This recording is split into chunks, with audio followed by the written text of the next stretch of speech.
இன்னைக்கு Jennifer Lopez, செலின் Dion உள்ளிட்ட நபர்களை எல்லாத்தையும் பாடகர்களை பாட வச்சு அவங்கள ஆட வச்சு கேட் வாக் நடக்க வச்சு கவர்ச்சி உடை அணிய வச்சு எல்லா மக்களையும் மகிழ்விக்கக்கூடிய இதே சவுதி அரேபியா அப்படிங்கிற நாடு ஒரு காலகட்டத்தில் எப்படிப்பட்ட தேசமாக இருந்ததுன்னு உங்களுக்கு தெரியுமா?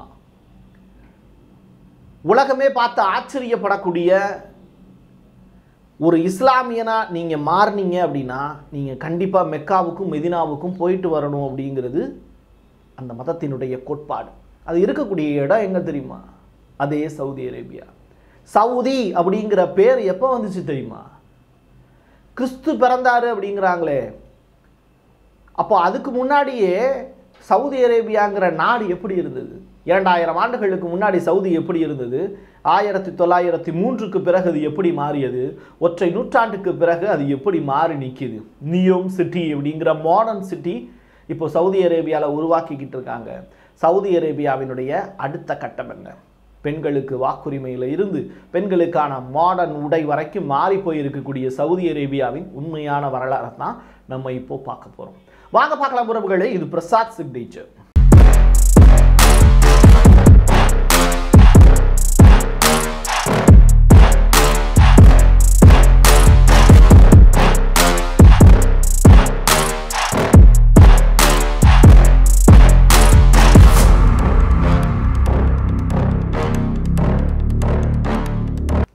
விண்கள் வந்து விழுந்த இடம், கடவுள் காட்சி கொடுத்த இடம், கடவுளே அந்த இடத்துல தான் இருக்காரு அப்படின்னு நம்பப்படக்கூடிய இடம், சிலை வழிபாடு ஒரு காலகட்டத்தில் இருந்த இடம், சிலை வழிபாடு அப்படிங்கிறது அகற்றப்பட்ட இடம், இறைவனை மெய்யான இறைவனை காண்பதற்கான உண்மையான இடம், வாழ்வில் ஒரு முறையாவது இங்கு வந்து செல்லுங்கள் அப்படிங்கிறது தான் மெக்கா மெதினா உள்ளிட்ட இடங்களில் இஸ்லாமியர்கள் மற்றவர்களுக்கு போதிக்கக்கூடிய மிக முக்கியமான போதனைகளில் ஒன்று.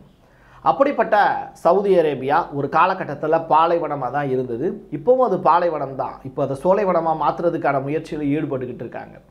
ஒரு காலகட்டத்தில் நவீனம் அப்படிங்கிறது என்ன அப்படின்னா, நாகரிகம்ங்கிறது என்ன அப்படின்னா உடலை மறைப்பது. ஆனால் இன்னைக்கு திறந்த உடலோடு வெளியே வந்து தன்னுடைய அழகை வெளிக்காட்டிக் கொள்வது மட்டும்தான் உண்மையான நாகரிகம் அப்படின்னு நம்பக்கூடிய கூட்டம் அப்படிங்கிறது இன்னைக்கு அதிகமாயிடுச்சு. ஆடைகள் அப்படிங்கிறதே இங்கே குறைத்தால்தான் அழகு அப்படிங்கிற அளவுக்கு இங்கே வார்த்தைகள் மாறிப்போச்சு. இந்த சவுதி அரேபியாங்கிற நாடு எப்போ பிரசாத் உருவாச்சு அப்படின்னு நீங்கள் கேட்டிங்கன்னா அதுக்கு நம்ம வரலாற்றை ரொம்ப பெரிய அளவில் முன்னோக்கி போக வேண்டியது இருக்கும். சாஃபா மர்ஃபா அப்படிங்கிற மலை குன்றுகளுக்கு இடையில 7 முறை ஓடி வந்து தன்னுடைய குழந்தைக்காக தண்ணி தேடி அலைஞ்சாங்களே ஹாஜர், இப்ராஹிமுடைய மனைவி, அவங்க தேடி கண்டெடுத்த ஒரு திரவியம் தான் ஜம்ஜம் கிணறு. இன்ன வரைக்கும் வற்றாத நீரூற்றாக இருக்கக்கூடிய ஒரு பகுதி எது அப்படின்னா காபால இருக்கக்கூடிய அந்த ஜம்ஜம் கிணறு தான். மெக்கா அப்படிங்கிற அந்த வார்த்தை, புனிதமான வார்த்தையை உச்சரிக்கிறதுக்கே இங்கே பெரிய புண்ணியம் பண்ணியிருக்கணும். அப்படிப்பட்ட பெரும்பேறு பெற்றவர்களில் நாமும் ஒருவராக இருப்பதால் தான் அந்த வார்த்தையை உச்சரிக்க முடியுது.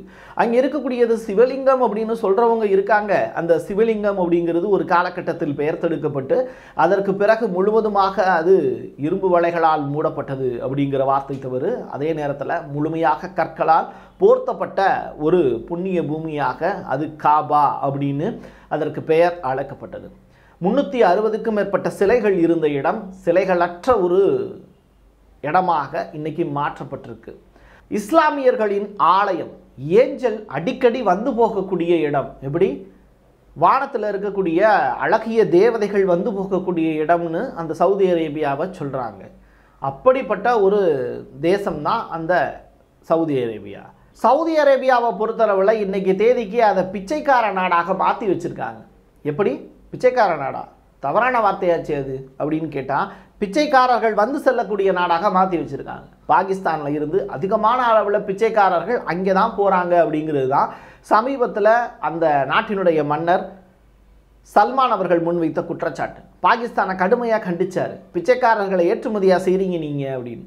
அந்த அளவுக்கு சவுதி அரேபியா அப்படிங்கிற நாடு இப்போது வளமான ஒரு நாடாக மாறி போய் நிற்கிது. என் நாட்டில் யாருமே பிச்சைக்காரன் இருக்கக்கூடாது அப்படின்னு நினைக்கிறது தான் சல்மானுடைய அந்த கோட்பாடு.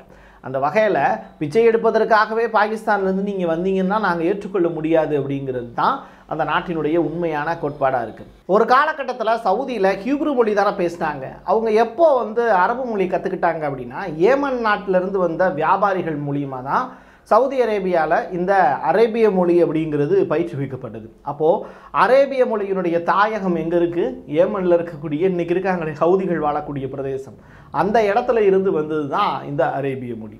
பிரிட்டிஷ்காரங்க கிட்ட ஒரு காலகட்டத்தில் அடிமைப்பட்டு கடந்த எகிப்து, அந்த பகுதியெலாம் வந்து ஒரு பக்கம் வந்து அடிமை தேசமாக இருந்தது. யாராலையும் கண்டுகொள்ளப்படாத ஒரு பிரதேசமாக தான் சவுதி அரேபியா அப்படிங்கிற நாடு இருந்தது. மொத காரியம் வந்து அப்போது அது சவுதி அரேபியா அப்படிங்கிற பேர் கூட அதுக்கு முதல்ல இல்லை. அது வந்து ஒரு யாருமே தீண்டத்தக்காத ஒரு பகுதியாக, ஒரு மலைக்குன்றுகள் பாலைவனமாக தான் இருந்தது. அப்போ தான் வந்து அந்த இடத்துல வந்து மக்கள் வந்து வர ஆரம்பிக்கிறாங்க, வந்து போக ஆரம்பிக்கிறாங்க. அப்போது அங்கே அப்துல் கசீம் அப்படின்னு சொல்லப்படக்கூடிய ஒரு நபர், எபின் சவுத் அப்படிம்பாங்க, 1902 தான் சவுதியினுடைய உண்மையான வரலாறு ஆரம்பிக்குது. அந்த சவுத் அப்படின்னு சொல்லப்படக்கூடிய அந்த நபருடைய பேரில் தான் சவுதி அரேபியா அப்படிங்கிற பேரே வழங்கப்படுது.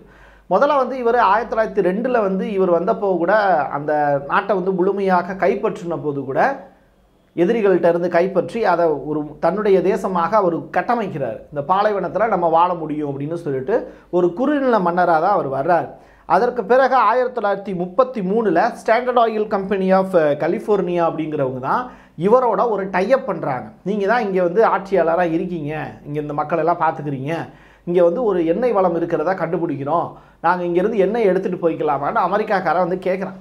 கேட்டதற்கு பிறகு தான் எடுத்துக்கலாம், அப்போ என்கிட்ட வந்து டீலிங் பேஸுன்னு சொல்லிட்டு அவர் டீலிங் பேசி 1938க்கு பிறகு தான் இந்த எண்ணெய் வளத்தை வச்சு சவுதி அரேபியா கலக்கிறாங்க. அதற்கு பிறகு தான் சவுதி அரேபியாவை பற்றிய பேச்சுக்கள் அப்படிங்கிறது உலகம் முழுவதும் பரவுது. கருப்பு தங்கம் அப்படின்னு சொல்லப்படக்கூடிய அந்த ஆயில் பிஸ்னஸை வச்சு சவுதி அரேபியா கொஞ்சம் கொஞ்சமாக டெவலப் ஆகுது. அங்கே ஒரு காலகட்டத்தில் வந்து நாகரிகமற்ற மனிதர்கள் வாழ்ந்ததாக வரலாறு இருக்குது. அப்படித்தான் வரலாறுகள் சித்தரிக்குது. அப்படி இருந்ததா இல்லையா அப்படிங்கிறது எனக்கு தெரியாது. வரலாறு சொன்னதை அப்படியே உங்ககிட்ட சொல்கிறேன்.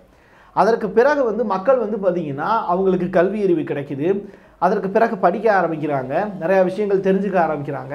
ஆனால் இப்படிப்பட்ட சூழ்நிலை சவுதி அரேபியாவில் இருந்துக்கிட்டு இருந்தப்பையோ ஈரானில் வந்து பார்த்திங்கன்னா பண்பட்ட மனிதர்கள் அங்கே வாழ்ந்திருக்காங்க. இஸ்லாமியர்கள் பெரிய அளவில் வந்து அங்கே டெவலப் ஆகியிருந்த வரலாறும் இருக்குது. சவுதி அரேபியாவை பொறுத்தளவில் அந்த 1933க்கு பிறகு தான் பெரிய அளவில் டெவலப் ஆகிறாங்க. இந்த சவுத் அப்படின்னு சொல்லப்படக்கூடிய அந்த நபரை வச்சு தான் சவுதி அரேபியா அப்படிங்கிற நாடு உருவாகுது. அதுக்கு பிறகு 1953க்கு பிறகு இவருக்கு 6 மகன்கள் பிறகுறாங்க. அந்த 6 மகன்கள் வரிசையாக ஒவ்வொருத்தவங்களாக ஆள ஆரம்பிக்கிறாங்க சவுதி அரேபியாவை. அப்போ கொஞ்சம் கொஞ்சமாக 2005 அப்துல்லா அப்படிங்கிறவர் தான் மாடர்ன் கிங்கு அப்படின்னா என்ன, மாடர்னான ஒரு சவுதியை அவர் தான் வந்து கட்டமைக்கிறார். எல்லா நாடுகளோடையும் டைப் பண்ணுறாரு. வெளிநாட்டுக்காரங்க எல்லாருமே வந்து சவுதி அரேபியாவில் வர்த்தகம் பண்ணுறாங்க. சவுதி அரேபியாவை நம்பி உலகினுடைய பல்வேறு நாடுகள் வந்து டெவலப் ஆகுது. இப்போது எதுக்கு இடப்பட்ட கேப்பில் 2012 அந்த வாக்கில் எல்லாம் ஏமனோட போர்லாம் நடந்துச்சு. அதுக்கு முன்னாடியும் போர் நடந்தது. 1990 ஒரு பெரிய போர் நடந்தது. 1962 ஒரு பெரிய வார் நடந்தது. இந்த காலகட்டத்திலலாம் அமெரிக்கா தான் வந்து சவுதி அரேபியாவினுடைய மன்னர்களுக்கு துணையாக நின்று வெப்பன்ஸ் கொடுத்தாங்க. ஸோ இந்த காலகட்டத்தினால வந்து அமெரிக்காவுக்கும் சவுதி அரேபியாவுக்குமான டைப் அப்படிங்கிறது ரொம்ப பெரிய அளவில் இருந்தது. ஸோ இந்த மன்னர் குடும்பம் அமெரிக்காவோட கொண்டு இருக்கக்கூடிய நட்புறவை இன்ன வரைக்கும் விலக்கிக் கொள்ளாததுக்கு காரணம் அவங்க ஒரு பீரியடில் இந்த ஆட்சியை தக்க வைக்கிறதுக்கு அந்த குடும்பத்துக்கு உதவி செஞ்சாங்க அப்படிங்கிற ஒரே ஒரு விஷயத்தினால தான். அதற்கு பிறகு வந்து மாடர்ன் சிட்டியை உருவாக்கிட்டோம், மாடர்ன் மக்களை எப்படி உருவாக்குறது அப்படிங்கிற கேள்விக்கு பதில் சொல்லக்கூடிய வகையில் தான் இப்போ இருக்கக்கூடிய சல்மான் அப்படிங்கிறவர் வர்றார். ஒரு பீரியடில் வந்து ஹிஜாப் அப்படி அணியாமல் சவுதி அரேபியாவில் எந்த பெண்களையும் பார்க்க முடியாது. எல்லா பெண்களும் வேலைக்கும் போக மாட்டாங்க. இன்றைக்கி தேதிக்கு சவுதி அரேபியாவில் பெண்களுக்கு வாக்குரிமை கொடுக்கப்பட்டிருக்கு. அதே நேரத்தில் பெண்கள் வந்து 38% ஒவ்வொரு கம்பெனிலையும் அவங்களுக்கான இடஒதுக்கீடுங்கிறது இருக்குது. ஸோ ஒரு பெண்களுக்கான முக்கியத்துவத்தை அந்த இடத்துல கொடுக்க ஆரம்பித்ததுக்கு பிறகு தான் வெளிநாடுகளில் இருந்து அந்த இடத்துக்கு வந்து அதிகமான அளவில் பெண்கள் வர ஆரம்பிக்கிறாங்க. திரையரங்குகளில் பெண்களுக்கு போகிறதுக்கு உரிமைகள் கொடுக்கப்படுது. அவங்களோட ஃப்ரீடம் அப்படிங்கிறது காக்கப்படுது. இதன் அடிப்படையில் தான் நியோம் சிட்டி அப்படிங்கிறது அங்கே சவுதி அரேபியாவில் 2030க்குள்ளே ஒரு பெரிய சிட்டி ஒன்றை கட்டமைக்க திட்டமிட்டிருக்காங்க. 170 கிலோமீட்டர் தூரத்துக்கு கிட்டத்தட்ட வந்து அது எகிப்துடைய பார்டர் வரைக்கும் போகிறதுக்கான வாய்ப்பு இருக்குது அப்படிங்கிறாங்க. அது மட்டும் இல்லை, 9 மில்லியன் மக்கள் 1 மில்லியன்னா 10 லட்சம் 90 லட்சம் மக்கள் வந்து வாழக்கூடிய அளவுக்கான ஒரு பிரம்மாண்ட நகரத்தை சவுதியினுடைய சல்மான் அவர்கள் கட்டமைக்கிறாங்க. அப்போ அந்த மாடர்ன் சிட்டியில் மாடர்ன் பீப்புள் வாங்கறதுக்கான வாய்ப்புகளை உருவாக்குறாங்க. இன்னைக்கு ஆயிலை வச்சு நம்ம பெரிய அளவில் வர்த்தகம் பண்ணுறோம். ஒரு காலகட்டத்தில் ஆயில் இல்லாட்டி என்ன பண்ணுறது அப்படின்னு சொல்லிட்டு அந்த நாட்டை பசுமை பிரதேசமாக மாற்றுவதற்கான முயற்சி செய்கிறாங்க. இன்றைக்கி எப்படி வந்து பாலைவன பிரதேசத்தில் மழை பெய்யலை அப்படின்னு சொல்கிறோம், ஆனால் அங்கே வந்து மழை பெஞ்சதுன்னா அது திருவிழாவாக கொண்டாடுறாங்க அப்படிங்கிறது வேற கதை. இன்றைக்கி சகாராவிலேயும் மழை பெஞ்சிருக்கு. நம்ம ஊரில் மழை பெய்யறது நின்று இனிமேல் சவுதி அரேபியாவில் மழை பெய்யக்கூடிய காலங்கள் அப்படிங்கிறது வரலாம். இயற்கையினுடைய சமநிலையை பேணக்கூடிய வகையில் பாலைவனம் மறுபடியும் சோலைவனமாக மாறுவதற்கான வாய்ப்பு இருக்குது. அதை சவுதி அரேபியா பயன்படுத்துறதுக்காக என்ன பண்ணுறாங்கன்னா, அங்கே இருக்கக்கூடிய நிலத்தை எல்லாத்தையுமே மறுபடியும் தூர்வாரி புதுப்பிக்கக்கூடிய வேலையை செய்ய ஆரம்பிக்கிறாங்க. இதுதான் சவுதி அரேபியாவில் தற்போது நடந்துகிட்டு இருக்கு. அதை தாண்டி வந்து 70,000 கோடி ரூபாய் இந்த நியோம் சிட்டியை கட்டமைக்கிறதுக்காகவே அவங்க உருவாக்குறாங்க. எப்படி இருந்த சவுதி அரேபியா இப்போது டூரிசம் அப்படிங்கிற ஒரு விஷயத்தினால, மெக்கா மெதினா உள்ளிட்ட விஷயங்கள்னால அவங்களுக்கு வருமானமும் டெவலப் ஆச்சு. அதே நேரத்தில் மாடர்ன் சிட்டியை கட்டமைச்சு முழுக்க முழுக்க வந்து இஸ்லாமியர்கள் மட்டுமல்ல, எல்லா நாட்டு மக்களுமே, எல்லா மதத்தை சேர்ந்தவர்களுமே சவுதி அரேபியாவில் வாழக்கூடிய வாய்ப்பை நாங்கள் உருவாக்குறோம். போரற்ற ஒரு தேசமாக சவுதி அரேபியா இருக்கும், எல்லா நாட்டோடையும் நட்புறவு இருக்கும் அப்படிங்கிற ஒரு விஷயத்தை சல்மான் அவர்கள் இந்த இடத்துல முன்மொழிகிறாங்க. இது மட்டும் கிடையாது, வரி இல்லாத நாடு எது அப்படின்னு சொல்லி கேட்டிங்க அப்படின்னா அது சவுதி அரேபியா. அங்கே இருக்கக்கூடிய மக்கள் யாருக்குமே வரி கிடையாது, எந்த ஒரு பொருளுக்கும் டேக்ஸ் கிடையாது. அதனால் அடுத்த ஸ்டெப்புக்கு இதை டெவலப் பண்ணணுங்கிறதுக்காக எலிசாப் அப்படின்னு சொல்லிட்டு ஒரு ஃபேஷன் ஷோ அங்கே கண்டக்ட் பண்ணுறாங்க. இதுக்கு முன்னாடி 5 மாதத்துக்கு முன்னாடியே ஒரு ஃபேஷன் ஷோ சவுதி அரேபியாவில் முதல்ல நடத்தப்பட்டது. அப்போ இஸ்லாமிய தேசம் எல்லாமே சவுதி அரேபியா மேலே கோவப்பட்டாங்க. அப்போ என்னப்பா இது, நம்மெல்லாம் வந்து ஆடை அப்படிங்கிறத பெண்களுக்கு வந்து எந்த அளவுக்கு முக்கியங்கிறத சொல்கிறோம், கால் நகம் கூட வெளியில் தெரியக்கூடாதுன்னு சொன்னோம், நீ என்னப்பா அப்படி வந்து ஃபேஷன் ஷோலாம் நடத்திக்கிட்டு இருக்க, குறைந்த ஆடை உடுத்தி பெண்கள் வந்துக்கிட்டு இருக்காங்க, இது அசிங்கம் இல்லையா அப்படிங்கிற விஷயங்கள்லாம் முன்மொழியப்பட்டது. ஆனால் அதை தாண்டி வந்து சவுதி அரேபியா ஒரு பிஸ்னஸ் கண்ட்ரியாக மாறி போய் நிற்கிது அப்படிங்கிறதுனால இதெல்லாம் அவசியம் அப்படின்னு சல்மான் வந்து அதை அப்ளை பண்ணுறாரு. ஸோ அந்த குடும்பம் வந்து பார்த்திங்கன்னா மாடல் அழகிகள் எல்லாம் வந்து கல்யாணம் பண்ணியிருக்காங்க அப்படிங்கிறதுல ரிப்போர்ட்டாக ஃபைல் ஆகிருக்கு.